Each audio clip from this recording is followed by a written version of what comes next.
आधी रात हो रही थी। सड़कें पूरी तरह सुनसान थी। कभी कभी किसी कुत्ते के भौंकने की आवाज आती और फिर खामोशी छा जाती। तभी उस सुनसान सड़क पर एक लड़की जिसका नाम सुगंधा था, वो बदहवास सी भागती हुई दिखी। उसका चेहरा और उसके भागने की स्पीड देखकर लग रहा था जैसे कि कोई बहुत बड़ी मुसीबत उसके पीछे पड़ी हो और वो उस मुसीबत से भागकर कहीं दूर निकल जाना चाहती हो। स्टेशन, कैसे जाओ स्टेशन, यहाँ तो कोई नहीं दिख रहा है। तभी उसकी नजर एक ऑटो पर गई। वो ऑटो सड़क किनारे खड़ा था। सुगंधा भागती हुई उस ऑटो के पास गई। ऑटो का ड्राइवर ऑटो में ही सोया हुआ था और उसके खर्राटे की आवाज जोर जोर से आ रही थी। सुगंधा ने उसे हिलाते हुए जगाया और कहा, भैया भैया, स्टेशन ले चलो प्लीज, जल्दी ले चलो। सुगंधा के जगाने पर उस ऑटो वाले ने अपनी थोड़ी सी आंखें खोली और नींद में ही बोला, स्टेशन नहीं जाना। ऑटो वाले के इनकार करने पर सुगंधा रोते हुए उससे बोली, भैया मैं बहुत मुसीबत में हूँ, प्लीज मुझे स्टेशन छोड़ दीजिए, मैं आपका एहसान जिंदगी भर नहीं भूलूंगी। सुगंधा के इस तरह गिड़गिड़ा कर भैया कहने का असर उस ऑटो वाले पर हुआ और वो जाग गया और बोला, चलिए। ऑटो स्टेशन की ओर बढ़ता जा रहा था। तभी सुगंधा ने कहा, भैया मेरे पास एक भी रुपया नहीं है आपको देने के लिए। सुगंधा की बातों का ऑटो वाले ने कोई जवाब नहीं दिया। वो ऑटो चलाता रहा। बीच में उसने सिर्फ सुगंधा से इतना ही पूछा कि कौन सी ट्रेन पकड़नी है? जमालपुर की। मेरी बूढ़ी माँ वहाँ रहती है। ये कहकर वो फिर से रोने लगी। कुछ देर बाद स्टेशन आ गया। सुगंधा ऑटो से उतरी और प्लेटफॉर्म की ओर जाने लगी तो ऑटो वाला उसके पास गया और उसके लाख मना करने पर भी उसके हाथों में उसने 500 रुपए का नोट दे दिया। उसके बाद सुगंधा भागी भागी स्टेशन की ओर गई, जहां एक ट्रेन के चलने की सूचना बार बार हो रही थी। वो जैसे ही प्लेटफॉर्म पर पहुंची, उसने देखा कि ट्रेन में तो बहुत ही ज्यादा भीड़ है, लेकिन उसके पास और कोई चारा नहीं था। उसे किसी भी तरह इस ट्रेन पर चढ़ना ही था। उसने पूरी कोशिश की और ट्रेन के जनरल डिब्बे में चढ़ गई। कितनी भीड़ है यहाँ, सांस लेना भी मुश्किल हो रहा है। वो किसी तरह बढ़ती हुई ट्रेन के शौचालय की ओर गई और शौचालय में घुस गई। कुछ देर बाद ट्रेन की सीटी बजी और ट्रेन धीरे धीरे करके प्लेटफॉर्म को छोड़ने लगी। जैसे जैसे ट्रेन उस स्टेशन से निकल रही थी, सुगंधा की सांसों की तेज गति धीमी हो रही थी और वो मन ही मन कह रही थी, बस माँ के पास पहुंच जाओ ठीक से, उनसे लिपट कर बहुत रोना है मुझे, बहुत। बाबा के भी गले लगना है। मुझे वापस उस स्वर्ग में जाना है, अपनी बूढ़ी माँ के पास जाना है जो मुझे कोई तकलीफ नहीं होने देती थी। और यहाँ ससुराल में तो मेरा जीवन उस घाव की तरह था जिस घाव को हर दिन कुरेदा जाता था और उस पर नमक मिर्च दोनों डाले जाते थे और छोड़ दिया जाता था मुझे तड़पने के लिए। सुगंधा के ससुराल वाले बहुत पैसे वाले थे, लेकिन जितना ज्यादा पैसा उनके पास था उतना ही छोटा दिल था उनका। सुगंधा का पति रंजन, उसकी सास गीता देवी और उसका ससुर नरेश पाल और उसकी ननद रजनी, सभी ने अत्याचार में पीएचडी कर रखी थी। अरे शक्ल देखिए अपनी शक्ल, भिखमंगी कहीं की। अरे आप मुझे ऐसा क्यों कह रही हैं? मैं भाभी हूँ आपके भैया की पत्नी। सुगंधा की इस बात पर उसके ससुराल वाले जोर जोर से हंसने लगे। क्या मस्त जोक मारा है ना तुमने। अरे तुम्हें इस घर में इसलिए ब्याह कर नहीं लाया गया है कि तुम यहाँ की मालकिन बनो। अरे हमें तो नौकरानी चाहिए थी जो मिल नहीं रही थी, तो सोचा एक ऐसी नौकरानी ले आते हैं जिसे पगार भी देना ना पड़े और वो नौकरी भी छोड़कर ना जाए। चलो अब सर पर सवार मत रहो और काम पर लग जाओ। पता है ना कितनी बड़ी पार्टी है आज घर पर। सारा काम जल्दी जल्दी निपटाओ, नहीं तो इतना मारूंगी कि मार मार कर अपाहिज कर दूंगी और बिठा दूंगी मंदिर के बाहर भीख मांगने। सुगंधा के ससुराल वाले उसके साथ जानवरों से भी बदतर व्यवहार करते। उसके ससुराल में अक्सर पार्टियां होती। कई बड़े लोग उस पार्टी में आते और उस पार्टी में भी सुगंधा का खूब मजाक उड़ाया जाता। अरे गवारन, इधर सुन, इधर तू बैरी है क्या? तुझे कितनी बार बोला मिसेस अग्रवाल की ग्लास में वाइन दे, और तू है कि उनकी ग्लास में जूस देकर आ रही है। तुझे वाइन और जूस का अंतर नहीं पता है क्या? ये कहकर रजनी ने पूरा का पूरा जूस सुगंधा के सिर पर डाल दिया। यही नहीं, उसने पास ही रखे जूस की ट्रे में से कुछ और जूस के ग्लास उठाए और जमीन पर उड़ेल दिया और सुगंधा को उस पर चलने को कहा। उसका पैर फिसल गया और वो धड़ाम से नीचे गिर पड़ी। ये देखकर वहाँ खड़े सारे गेस्ट उस पर हंसने लगे। आपने तो अपने घर में सही नमूना पाल रखा है। ऐसे नमूने घर में रहे तो फिर कॉमेडी सीरियल्स की क्या ही जरूरत है। सभी मेहमान हंसी रहे थे, कि सुगंधा का पति उसके पास आया और उसे एक थप्पड़ खींचकर मारते हुए बोला, अरे किस मिट्टी की बनी है तू? तुझे एक बार में कोई बात समझ नहीं आती? चल अब जल्दी से साफ करिए सारा जूस, लेकिन किसी पोछे से नहीं, चाट कर साफ कर, नहीं तो सारे गेस्ट के सामने तेरी वो गत करूंगा कि तू जीवन भर याद रखेगी। सुगंधा सारा का सारा फर्श पर पड़ा जूस किसी जानवर की तरह चाट कर साफ करने लगी। सारे मेहमान अब भी उस पर हंस रहे थे। उसे बहुत बुरा लग रहा था, लेकिन वो क्या करती। सुगंधा पर अत्याचार हर दिन बढ़ता ही जा रहा था।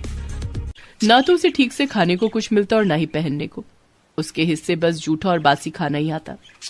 एक रात जब वो बासी खाना खा रही थी तो उसे अपने घर की बहुत याद आ रही थी। क्या माँ, ये कितना घटिया खाना बनाया तूने, बासी खाना दे दिया क्या तूने मुझे, गजब करती हो तुम भी। ये कहकर सुगंधा ने मुंह में भरा खाना उगल दिया और खाने की प्लेट को फेंक दिया।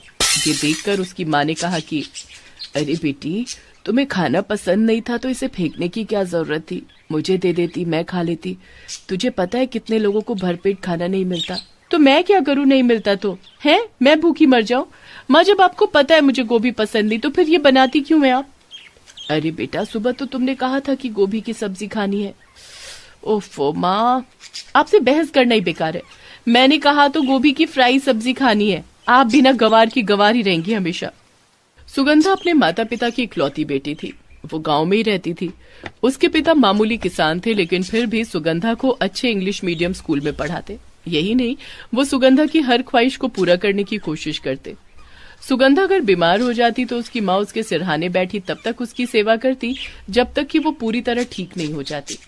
अरे सुगंधा, तुझे पता है ना बुखार से तेरा शरीर कितना कमजोर हो गया है। ये दूध पी लेना, इसमें काजू और किशमिश भी डाला है मैंने। माँ, बहरी हो क्या? मैंने कहा ना मुझे दूध नहीं पीना, नहीं पीना, नहीं पीना है। चले जाइए यहाँ से आप। एक तो इतनी गर्मी, ऊपर से आप दिमाग का दही कर रही हैं मेरे।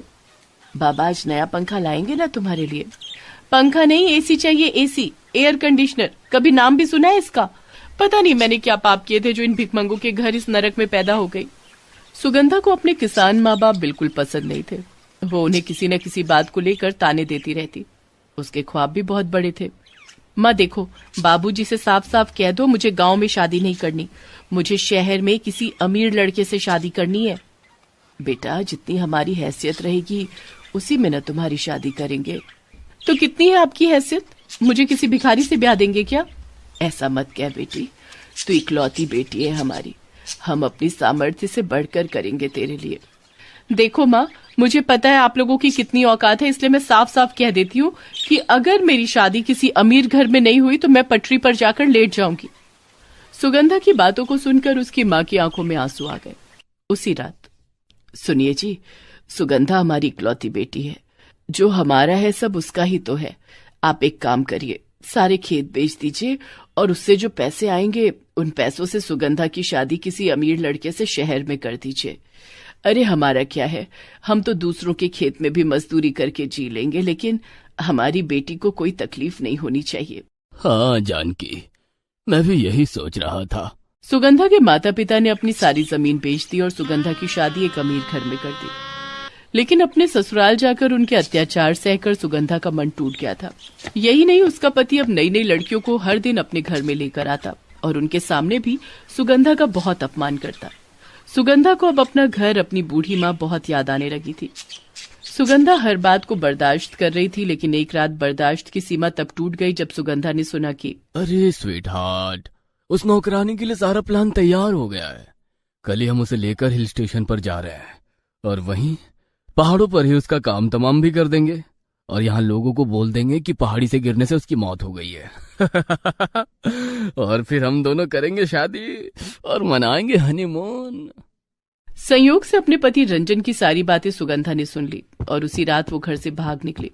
बहरहाल ट्रेन सुगंधा के गांव जमालपुर पहुंच गई थी। ट्रेन से उतरकर वो अपने घर की ओर जा रही थी। जैसे वो घर पहुंची, उसकी बूढ़ी माँ घर के बाहर ही झाड़ू लगाते हुए उसे दिखी। वो भागकर गई और अपनी माँ को गले से लगा लिया और रोने लगी। माँ, माँ, माँ कैसी है तुम? माँ, बाबा कहाँ है? बाबा वो तो मर गए। तुम्हारे ससुराल वालों को तो कॉल करके बताया था, उन्होंने तुम्हें बताया नहीं? नहीं माँ, मुझे कुछ नहीं पता, कुछ नहीं। बाबा कब मर गए? कब? 2 साल हो गए बेटी, 2 साल? मुझे किसी ने कुछ नहीं बताया माँ। तभी तो मैं कहूँ कि भले ही तुम्हारी हमसे बहुत नाराजगी रहती है, लेकिन बाबा के मरने पर तो तुम्हें आना चाहिए था। मैं कैसे आती माँ, कैसे? मैं तो खुद घुट घुट कर जी रही थी। उसके बाद सुगंधा ने अपनी सारी कहानी अपनी माँ को बताई। उसकी माँ ने जब ये सब सुना तो, अरे उन जालिमों ने मेरी फूल सी बेटी के साथ इतना बुरा व्यवहार किया, तुझ पर अत्याचार किया। बेटी तू अब मेरे पास रह, तेरी माँ बूढ़ी हो गई है तो क्या, तेरा ध्यान अब भी रख सकती है। माँ, मैं तुझ पर बोझ तो नहीं बनूंगी। अरे 9 महीने कोख में रखा है मैंने तुझे, 9 महीने। एक औलाद कभी भी अपनी माँ के लिए बोझ नहीं हो सकती बेटा, नहीं हो सकती। अपनी माँ की बातों को सुनकर सुगंधा ने उन्हें गले से लगा लिया और कहा कि शहरी सास से अच्छी मेरी प्यारी बूढ़ी माँ। रेलवे स्टेशन के बाहर फटे कपड़ों में बैठी वो भिखारिन आते जाते लोगों से दया की भीख मांगती और 1 रुपए या 2 रुपए अपनी टूटी फूटी एक कटोरी में डालने को बोलती। भगवान के नाम पर कुछ दे दो बाबा, ईश्वर के नाम पर कुछ दे दो। उस भिखारिन की हालत बहुत ही दयनीय थी। उसके कपड़े जगह जगह से फटे हुए थे। उसके हाथ और पैरों पर कई सारे घाव थे जिस पर मक्खियां भिनभिना रही हैं। वो इतनी कमजोर और लाचार थी कि वो उन मक्खियों तक को नहीं भगा पा रही है। भगवान के नाम पर कुछ दे दो बाबा, ईश्वर के नाम पर कुछ दे दो। कुछ देर बाद एक बड़ी सी कार उसके आगे आकर रुकी।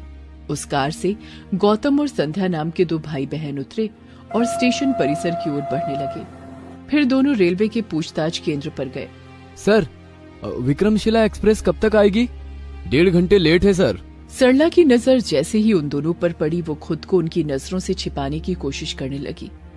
अरे ये दोनों क्या कर रहे हैं? मुझे इनसे खुद को छिपाना होगा।